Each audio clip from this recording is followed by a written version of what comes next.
آپ نے سنا ہوگا حضور نے سورہ رحمان کے بارے میں فرمایا ہے، سورۃ الرحمان عروس القرآن، یہ سورہ رحمان جو ہے یہ قرآن کی دلہن ہے۔ جیسے دلہن کو آپ خوشنما لباس پہناتے ہیں، آراستہ پیراستہ اس کو گہنے اور اس کو زیور پہناتے ہیں، تو جس طریقے سے سجاتے ہیں آپ دلہن کو، اللہ تعالیٰ نے ایک سورت قرآن مجید میں یہ ایسی رکھی ہے سورہ رحمان کہ اسے خوب سجایا ہے۔ اس میں الفاظ کا در و بست، اس کا اپنا ایک ڈیوائن میوزک ہے۔ وہ تو اللہ تعالیٰ قراء جو ہے خاص طور پر مصر کے قراء، اللہ تعالیٰ ان پر رحمت نازل فرمائے، ان کی خطاؤں سے درگزر کرے۔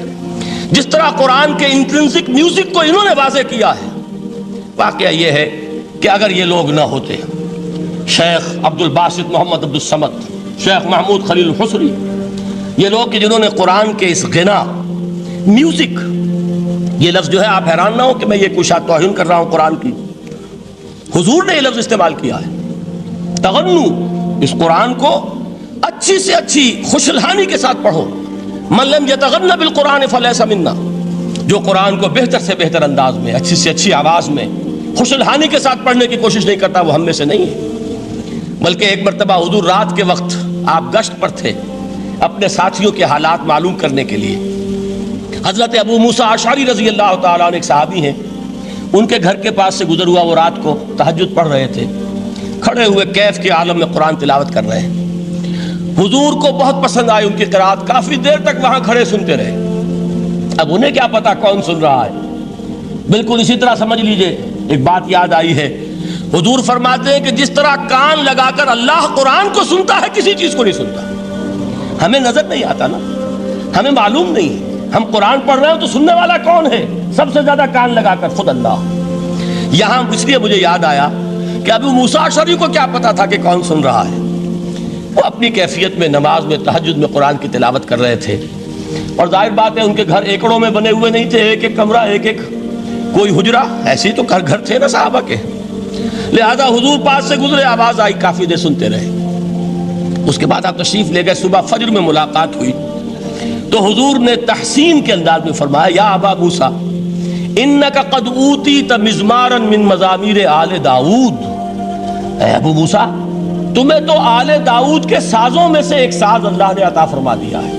جس طرح حضرت داؤد، لہن داؤدی مشہور ہے کہ جب وہ پچھلے پہر رات کو حمد کے ترانے الاپتے تھے، قرآن میں ہے کہ پرندے شامل ہو جاتے تھے ساتھ، اور پہاڑ وجد میں آتے تھے، پہاڑ بھی ان کے ساتھ شریک ہوتے تھے۔ تو جس طرح کا اللہ نے ان کو لہن عطا فرمایا تھا، حضور نے تحسین کے انداز میں فرمایا ہے، ابو موسیٰ اشعری اللہ نے تمہیں بھی آل داؤد کے سازوں میں سے ایک ساز عطا فرمایا۔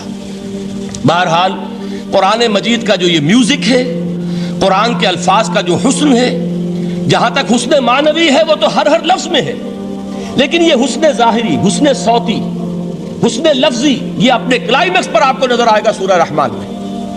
لیکن قرآن میں یہ سورت اس اعتبار سے بھی ممتاز ہے، اس کی 4 آیات پر ذرا توجہ کریں گے، عجیب حقائق سامنے آئیں گے۔ جہاں یہ قرآن مجید کے حسن صوت اور حسن لفظی کی معراج ہے، وہیں اس کی پہلی 4 آیات میں 4 چوٹی کی چیزوں کا ذکر ہے، سب سے اونچی چیزیں۔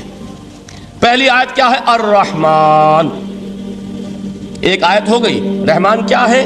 اللہ کا نام ہے۔ کبھی آپ نے غور کیا اللہ کے ناموں میں سب سے پیارا نام کون سا ہوگا؟ رحمان۔ کیوں؟ اس کا مادہ کیا ہے؟ رحمت۔ ہمیں سب سے بڑھ کر جس چیز کی ضرورت ہے وہ کیا ہے؟ رحمت خداوندی۔ نام اچھی طرح سن لیجئے اس حضور کے قول کو۔ حضور فرماتے کوئی شخص جنت میں مجرد اپنے عمل کی بنیاد پر داخل نہیں ہو سکے گا جب تک کہ رحمت خداوندی دستگیری نہ کرے۔ کسی صحابی نے بڑی ہمت اور جرأت کا ثبوت دیا کہ پوچھ لیا، کیا حضور آپ بھی؟ جب آپ نے فرمایا کوئی شخص داخل نہیں ہو سکتا جنت میں محض اپنے عمل کی بنیاد پر جب تک کہ رحمت خداوندی جو ہے وہ دستگیری نہ فرمائے۔ پوچھا گیا کیا آپ بھی؟ آپ نے فرمایا ہاں میں بھی۔ آپ انداز کیجئے کہ اگر محمد الرسول اللہ بھی رحمت خداوندی کے ضرورت مند ہوں تو تاب دیگراں چے رسد، ہماری تو سب سے بڑی ضرورت رحمت خداوندی ہے۔ اب یہ رحمت جو ہے قرآن مجید میں اللہ تعالیٰ کی یہ شان 2 الفاظ کے ذریعے سے آتی ہے، رحیم اور رحمان، اور کوئی مادہ نہیں ہے جس سے 2 نام بنتے ہوں اللہ کے۔ لیکن یہ مادہ ہے واحد رحمت کا کہ جس سے رحمان بھی ہے رحیم بھی ہے۔ رحیم صفت مشبہ ہے، رحمت دائم ہو جائے گی، مستقل ہوگی تو رحیم کہیں گے، اور رحمان اس میں رحمت کی ہے وہ شان ہے کہ جیسے ٹھاٹھے مارتا ہوا سمندر ہو، ہیجان کی کیفیت، طوفانی کیفیت، رحمت خداوندی کا طوفانی جوش، وہ ہے رحمان۔ آپ تو رہتے اس علاقے میں ہیں، آپ کو معلوم ہے عرب اگر بھوکا مرا جا رہا ہو تو کیا کہے گا؟ انا جوعان۔ پیاسا مرا جا رہا ہو انا عطشان۔ بہت غضبناک ہوگا غضبان، غضبان آصفہ قرآن میں آیا ہے، بہت غضبناک۔ رحمان جس کی رحمت جو ہے جوش میں ہے، ٹھاٹھے مارتے ہوئے سمندر کے مانند۔ تو یہ اللہ تعالیٰ کے ناموں میں سب سے پیارا نام۔ اب آگے چلیے، الرحمن علم القرآن، رحمان نے قرآن سکھایا۔ رحمت خداوندی کا سب سے بڑا مظہر، رحمان کی رحمانیت کا سب سے بڑا مظہر قرآن ہے۔ ان میں جو منطقی ربط ہے اس کو سمجھتے جائیے۔ اچھا آپ یہ سوچئے، جو علم بھی انسان کو حاصل ہوا وہ کس نے دیا؟ اللہ نے۔ سائنس کا علم کس نے دیا؟ اللہ نے۔ علم آدم الاسماء کلہا، وہ علم الاسماء جو حضرت آدم کو دے دیا گیا تھا ازل میں، یہ اسی کا ظہور ہے، یہ اسی کی ایکسفولیشن ہے جو ہو رہی ہے اور ہوتی رہے گی ابھی۔ اور دوسرے علم ہے وہ کس نے دیے؟ اللہ نے دیے۔ لا یحیطون بشیء من علمہ الا بما شاء، مخلوق میں سے کوئی اللہ کے علم میں سے کسی شے کا احاطہ نہیں کر سکتا مگر وہ جتنا اللہ دینا چاہے۔ لیکن یہ کہ تمام علوم میں چوٹی کا علم قرآن، نوٹ کرتے جائیے، اب چوٹی کی چیزیں جمع کیجیے۔ اللہ کے ناموں میں چوٹی کا نام رحمان، اللہ نے جو کچھ انسان کو سکھایا اس میں چوٹی کا علم قرآن۔ خلق الانسان، انسان کو پیدا فرمایا۔ سوال یہ کہ حیوانات کو کس نے پیدا فرمایا؟ آسمان کس نے پیدا کیے؟ زمین کس نے پیدا کی؟ فرشتے کس نے پیدا کیے؟ کیا مطلب خلق الانسان؟